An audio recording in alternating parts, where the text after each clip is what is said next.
Antes de passar a palavra ao Dr. Eduardo Gobi, eu queria mais uma vez salientar também as presenças de Daniel Matos, que é o representante do deputado Evandro Júnior, capitão Henrique Sá, do 5º Grupamento de Bombeiros de Maringá, agradecendo a presença, o Cláudio Parisotto, diretor operacional da Condec de Maringá, e justificar a ausência do Dr. Jorge Calado, superintendente do IBAMA no Paraná, que se dispõe a debater conosco e gostaria muito de estar presente, mas foi impedido por agenda anteriormente firmada. Chamo para as suas explanações o Dr. Eduardo Gobi. Vocês se incomodam se eu falar sentado aqui, porque eu tenho um roteirinho aqui para me ajudar, uma colinha para me ajudar na minha fala. Bom, então, inicialmente, bom dia a todos. Em nome do secretário Joanel Iurque, gostaria de agradecer o convite do deputado Sheida para esse encontro, com satisfação participar, e cumprimentando a nossa única mulher na mesa, a Luciana, cumprimento toda a mesa e cumprimento a todos os presentes. A minha fala, quer dizer, como eu estou aqui representando a Secretaria de Estado do Meio Ambiente, eu vou procurar, ela não vai ser tão focada especificamente na questão da incineração, mas da questão dos resíduos como um todo, como nós estamos enxergando esse assunto e talvez, aproveitando a presença, quer dizer, de ser uma audiência da Assembleia, quer dizer, na verdade, pedir ajuda a todos vocês, porque a política de saneamento básico, a política de resíduos sólidos, a gente só vai conseguir atingir bons resultados com a participação de toda a sociedade, com o apoio assim, inequívoco dos legisladores. Eu gostaria de rapidamente contextualizar, quer dizer, por que nós estamos aqui nesse momento discutindo esse assunto. Por que a gente não discutiu esse assunto há 10 anos atrás? Eu, quando entrei na universidade em 1983, eu já conhecia esses assuntos, assim, eu já era muito sensível a esses assuntos. Então, assim, não é uma coisa que sensibilizou a gente de 5 a 10 anos para cá. Agora, é óbvio que é resultado de um processo histórico. Nós saímos de um período em que nós tivemos ditadura, depois entramos numa redemocratização, e aí eu vou chegar aonde eu quero. Quer dizer, é resultado de finalmente termos um conjunto de marcos legais que nos permite fazer essa discussão. Quer dizer, no passado a gente discutia, mas a falta de marco legal, a falta de organização legal, não permitia que o assunto tivesse a adequada abordagem. E, obviamente, também a questão da sensibilização. Quer dizer, hoje a sociedade está mais sensível a esse assunto. Talvez ainda não tanto quanto gostaríamos. O próprio Silvio colocou aqui no início o problema de que uma parte significativa das pessoas, elas, depois que colocam o lixo para o lado de fora, elas esquecem que o problema existe. Eu até vou fazer um desafio. Todo mundo que está aqui nessa plateia, chegue em casa hoje e dê uma olhada no que você faz com o seu lixo todo dia. Quer dizer, o lixo, é curioso o lixo. Parece que o lixo é um problema lá de longe, que não tem nada a ver com a gente. O lixo é um problema de cada um de nós. O lixo é a soma do problema de cada indivíduo. Então, a gente só vai conseguir resolver esse problema quando essa compreensão for muito clara. Eu nasci no interior de Minas Gerais. Quando eu era menino, a minha função como garoto de 7 ou 8 anos de idade era julgar o lixo na ponte. Essa frase da minha mãe na minha cabeça me perturba até hoje. Eduardo, vai jogar o lixo na ponte. Porque jogar o lixo na ponte, minha cidade não tinha coleta, não tinha caminhão, não tinha nada. Tinha umas carrocinhas que o cara que puxava na minha rua era do Nascimento. Eu era amigo do filho do Nascimento. Ele puxava uma carrocinha de madeira, varria, pegava o lixo de todo mundo que deixava fora, mas a minha mãe, para ajudar o Nascimento, falava assim, não, já joga o lixo direto na ponte. Então o Nascimento ia lá e jogava o lixo na ponte. E eu jogava o lixo na ponte. E eu adorava, porque um dia eu jogava de um lado, outro dia eu jogava do outro lado, outro dia eu jogava para ver o lixo descer, né? Até cair na água. Essas coisas, e eu mudei. Eu falei, olha, se eu tenho jeito, esse assunto é possível, porque eu fiz isso durante muitos anos da minha... até quando eu estava na faculdade, eu resolvi que eu ia ser escritor. Aí eu escrevi um conto, aí foi o único conto que eu escrevi na minha vida. E o conto é isso, o conto é sobre o lixo que eu jogava na ponte. Então acho que eu sou bem traumatizado, acho que eu tenho um pouco essa... É que nem o Cabrini aqui falou um pouco dessa devastação que aconteceu aqui, que transformou esse lugar num lugar maravilhoso, mas que deixou algumas feridas, algumas questões que realmente são complicadas. Então essa questão do lixo é um problema de cada um. Eu acho que esse é um problema, a gente precisa trabalhar com a sensibilização. Então, quando você tem o marco legal e agora a sensibilização em construção, eu acho que a gente está no caminho. E esse marco legal vem com a lei de consórcios, a lei da Política Nacional de Saneamento Básico de 2007 e depois a lei da Política Nacional de Resíduos Sólidos de 2010. Aí, quer dizer, na minha fala eu vou aproveitar a oportunidade da presença do CREA e dos deputados de dizer que nós temos um grande desafio, porque na cabeça, quer dizer, o problema acontece lá no município. Uma coisa é um município rico, igual Maringá, que tem condição de contratar técnico, que tem um conjunto de universidades, que está aqui, todo mundo colaborando com a... Agora, outra coisa é o restante dos municípios do país. Os caras nem sabem ler, às vezes, o que está na lei. Então, é uma grande confusão. Aí você chega na Política Nacional de Saneamento Básico, diz que você tem que apresentar os planos até 2014. Para bolas. Aí na Lei de Resíduos Sólidos eu tenho que apresentar até 2012. Só que na Lei de Resíduos Sólidos eu tenho um plano de resíduos sólidos, que é parte do plano de saneamento básico, que eu tenho que apresentar até 2014. Pô, começou a confusão. Os prefeitos são sempre perdidos em relação a essas questões todas. Então eu até peço, assim, de cara, uma ajuda no sentido da gente... E aí agora eu estou falando como Estado. Aí a gente fica lá no Estado tendo que... E o Ministério Público também tendo que enfrentar esse tipo de problema. Ah, não, mas um é o resíduo só depois que ele saiu da porta da casa para fora. Aí o outro é o resíduo que está da porta da casa ou da empresa para dentro. Aí vem aquela história do mosquito. Né? O mosquito, depois que pousou, o mosquito da dengue é do Estado. Aí a hora que ele voou...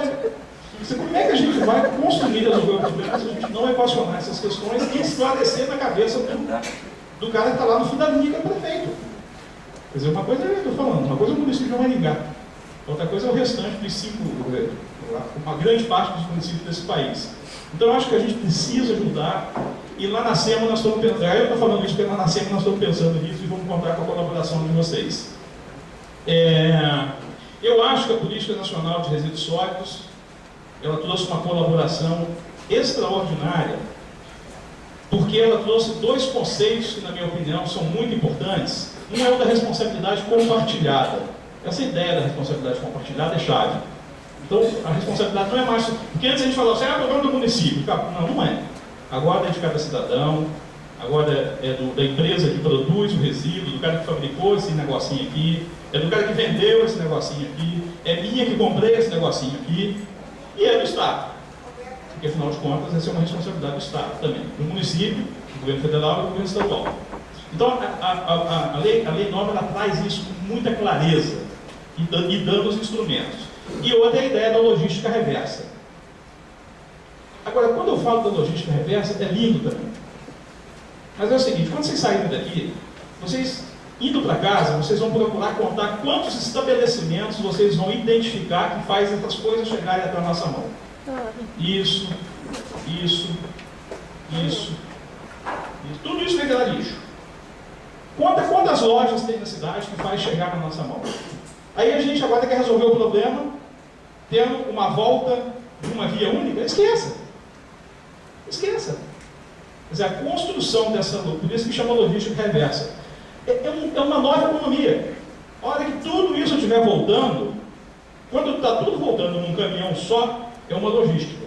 Agora, quando está tudo voltando, a Alemanha tem 450 mil pontos de fazer voltar. Você imagina aqui no estado, num país igual o Brasil, quantos pontos a gente vai ter que ter. E aí, cada lugar desse que faz voltar, também vai ter um resíduozinho. Ele faz voltar, mas ele precisa processar. Então, assim, realmente é um desafio brutal. Eu acho que nós temos um longo caminho pela frente, com a participação chave da academia, com a participação chave do Ministério Público e com a participação chave do Poder Legislativo, do Poder Executivo, tentando trabalhar em cima de pelo menos consensos. E outra coisa, não tem solução única. Então, assim, é um problema. Realmente eu estou numa angústia danada, chega. Porque quando eu estava na universidade, eu sou da Universidade Federal do Paraná, eu tinha resposta para tudo. Eu resolvia tudo. Agora eu estou lá no governo, meu Deus do céu, é uma angústia. Minha mulher está até brigando comigo, sai desse troço, sai, porque eu chego em casa, eu não durmo, aí eu mais uma noite para dormir, porque o Winchester não para, né? Até o Winchester tem que parar de funcionar. Mas de qualquer forma, assim, acho que temos um marco legal estabelecido, já começamos a ter esse conjunto de compreensão, e quando nós chegamos no governo, o que a gente fez? O Jonel, sob a orientação do secretário, naturalmente, o que nós fizemos? Nós fomos a Brasília. Chegamos em Brasília, nos reunimos com o Ministério do Meio Ambiente e falamos o seguinte: queremos nos alinhar com vocês. A política estadual vai ser totalmente alinhada à política federal. Então, quer dizer, o recado é o seguinte: eu estou aqui com a minuta, depois isso daqui vai chegar em breve. Só não chegou ainda porque você imagina a minuta da política estadual de resíduo sólido, o que não está dando discussão interna no nosso grupo. Então a gente já está discutindo ela internamente. Nós vamos estar encaminhando em breve a toda a sociedade paranaense para discutir, e a vocês, porque na verdade essa é uma função naturalmente do Poder Executivo, tem um conjunto de legislação, que obviamente que é fundamental, vocês produzem diariamente, eu até analiso, todo dia chega lá a legislação de vocês para a gente analisar, mas obviamente que a política estadual, a gente está pelo menos militando lá na Assembleia e vai passar imediatamente para o Poder Legislativo. Mas ela é totalmente alinhada à política federal, óbvio. A política federal é a política federal, é só entender a hierarquia das leis no Brasil. E quando nós chegamos lá em Brasília com essa discussão, eu me lembro bem até de uma discussão que a gente teve com o Silvano. Nós tínhamos aqui no Paraná uma experiência assim, bastante adiantada até na questão da logística reversa, com aquele G22+1, já em processo de trabalho, uma criação até do Sheila e tal.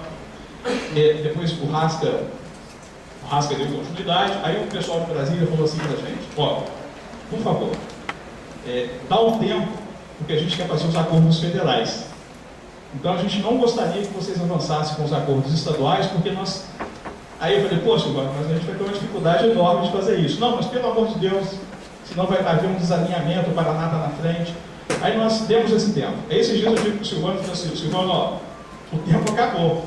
Então agora nós vamos realmente retomar novamente essa questão aí do trabalho da logística reversa, recuperando, digamos assim, esse tempo perdido. Nós estamos temos bastante clareza já no que fazer, mas eu acho assim que a logística reversa é chave também no processo de ajudar a resolver esse problema. E o papel do Estado, assim, no Brasil é outra coisa que eu aprendi quando a gente chega no Estado. O Enio foi secretário do Planejamento. O Brasil tem uma certa enganação. Se você pega quanto é investido no Estado do Paraná, você vai ver que 90% a 95% dos recursos são federais. E o Estado é só acima. Então, na verdade, assim, o grande investidor para resolver esse assunto é a União, que vai repassar direto para os municípios. O Estado acaba sendo um articulador, um licenciador e um fiscalizador. Não estou dizendo que ainda não tem um papel fundamental, ele tem um papel fundamental. Mas assim, o dinheiro vem de lá, do governo federal, e vai direto para os municípios. O Estado acaba sendo meio que um carimbador, um alocador, um definidor de políticas públicas estaduais. Um indutor. Não, eu não estou dizendo que não seja importante. Eu só estou dizendo que às vezes as pessoas não têm essa ideia. Acham que aquilo é uma caixa sem fundo e que tem dinheiro para tudo. Não tem. É um problema tamanho bom. Obviamente, alinhado com a política federal, nós estamos alinhados com a não geração, redução, reutilização, reciclagem, tratamento de resíduos, disposição final. Eu acho que ficou claro, acho que o Silvio foi bem claro aqui hoje, está também alinhado com essas questões todas. Então, acho que a impressão que me dá é que está todo mundo alinhado com a política federal nesse sentido. A gente tem que procurar não gerar, aí vem a questão do consumismo. Como é que a gente não gera? Vamos lembrar de nós no fim de semana. A gente vai torrar dinheiro. Eu fico horrorizado. Assim. Eu tenho uma chacrinha no sul, região metropolitana, então todo fim de semana eu vou para lá, porque eu sou mineiro do interior, então eu gosto de me isolar lá. Aí, quando eu vejo o lixo que eu trago de volta, eu falo assim, porque aí lá fica claro o quanto eu produzo de lixo. É chocante. É um absurdo.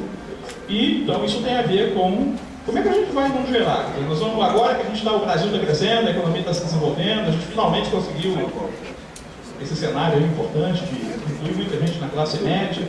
Então, assim, é um desafio brutal. É fácil falar. É fácil falar, mas não é fácil fazer. E aí essa questão de reduzir, reutilizar, reciclar. Aí quando a gente começar a reutilizar, reciclar, aí a gente vai cair naquela questão que eu falei anteriormente. Agora a gente precisa de logística para isso. Isso vai voltar como? Quem vai processar esse material? Você já pensou se começar a chegar com fio de volta desse no Brasil inteiro? Quem vai pegar esses copinhos e transformar numa outra matéria-prima? Aí a gente, por exemplo, está trabalhando articulado com a FIEP. Que talvez a gente possa, com esse desenho todo, identificar uma série de novas oportunidades. Então, assim, é um trabalho muito articulado. Por isso, assim, a própria questão da compostagem. Eu acho a compostagem uma coisa sensacional. Né? Agora, se a gente começar a produzir composto nos volumes que a gente tem condição de produzir, e se a gente não arranjar a destinação final para ela, é um drama. Nós só estamos trocando de problema. A gente está trocando do problema A para o problema B. Então, lógico que o problema B é um problema mais tranquilo de ser resolvido do que o primeiro problema, que é o problema A, que é o lixo todo. Se eu tenho um composto aqui legal, limpinho, eu estou com um produto mais homogêneo, mais legal, mais... eu tenho mercado, eu tenho condição de... Eu só quero dizer o seguinte, eu quero só deixar bem claro que nós, como Estado, temos que olhar tudo isso. Temos que olhar todas essas questões. Questões tecnológicas, eu acho que aqui foi discutido, acho que essa ideia do Cabrinho de fazer um evento, trazer quem entende. Essa questão tecnológica, não adianta a gente ficar aqui, eu acho que A, eu acho que B, eu acho que C, eu acho que D. Trazer os especialistas, as técnicas estão aí, essas técnicas avançam todo dia. Então também a gente tem que tomar um cuidado danado de não olhar, analisar os números de um estudo que foi feito com base na técnica velha, se a gente tem hoje uma técnica nova. Tem que trazer esse assunto e ele ser tratado realmente pelos técnicos. E aí a questão de logística, que eu de certa forma já antecipei, essa questão de logística eu acho essencial. E aí eu vou rapidamente dizer o que nós estamos fazendo na SEMA, agora o que a gente está fazendo. Internamente dentro da SEMA, tem um problema muito sério, que na verdade eu sempre brinco com meus colegas da universidade assim, nós somos excelentes professores. Lá na universidade nós somos todos divididos em quadradinho, e a gente forma um pessoal que também é todo dividido em quadradinho. É impressionante a nossa competência. Eu sou coordenador de um curso de engenharia ambiental. Eu pertencia ao curso de engenharia civil. Aí um dia deu um racha. Aí o racha definiu dois grupos. Aí hoje nós temos na Universidade Federal do Paraná um curso de engenharia de recursos hídricos e ambiental de mestrado e um curso de engenharia ambiental de mestrado. Porque as pessoas, elas não conseguem sentar para conversar. Essa galera que está formando as pessoas que depois vão ser funcionários dos órgãos e que também não sentam para conversar. É um drama, gente. E aí quando você chega dentro de órgãos ambientais, que ainda não faz concurso há 25 anos, o que significa que não vê oxigênio. Eu sou professor da UFPR, eu sou o mais velho do meu departamento. Eu sou o decano. Eu sou o decano. Outro dia teve um negócio lá, eu virei chefe de departamento de engenharia ambiental, porque, não, você é o decano, eu virei chefe. Você tá louco, faz minha decisão logo aí, porque eu não quero ser chefe de nada. É um departamento novo, recém-criado, e a regra da universidade o primeiro chefe é o decano. Eu, óbvio, eu não sou novinho, mas também não sou um cara tão velho assim. Aí quando você pega o Estado que no contrato 25 anos, criam as compartimentalizações, gente, é muito difícil. E aí o que a gente está fazendo lá na SEMA? A gente está quebrando algumas coordenadorias. Por exemplo, a gente está criando a coordenadoria de recursos hídricos e saneamento ambiental, que vai trabalhar junto com recursos hídricos e vai trabalhar junto com saneamento básico e resíduos sólidos. Tudo na mesma coordenadoria. Por quê? Porque essas coisas têm que ser pensadas de forma integrada. Se você deixa a coordenadoria de resíduos sólidos, a coordenadoria de água, caixinha, são várias caixinhas, daqui a pouco ninguém conversa com ninguém. Então, assim, isso é um drama, nós estamos fazendo isso lá. Nós estamos com a minuta da política aqui. Nós estamos terminando uma minuta da política estadual de saneamento ambiental. Por que a gente está chamando política estadual de saneamento ambiental? Porque nós estamos juntando o resíduo sólido com o saneamento básico. Isso só para vocês saberem. Quer dizer, a política de saneamento básico, ela tem 4 itens. Tem gente que fala 5 por causa dos vetores, mas ela seria, quer dizer, legalmente é a água, esgoto, drenagem e limpeza urbana. Só que limpeza urbana é lixo, depois que saiu para fora da casa do cara. A política de resíduo sólido é todo o resíduo do Estado. Resíduo agrícola, resíduo portuário, enfim, resíduo da construção, tudo. Então, a gente está criando então, essa medida da política estadual de saneamento ambiental. Nós estamos fazendo um plano de regionalização. Esse plano de regionalização está em campo agora. Nós vamos fazer 36,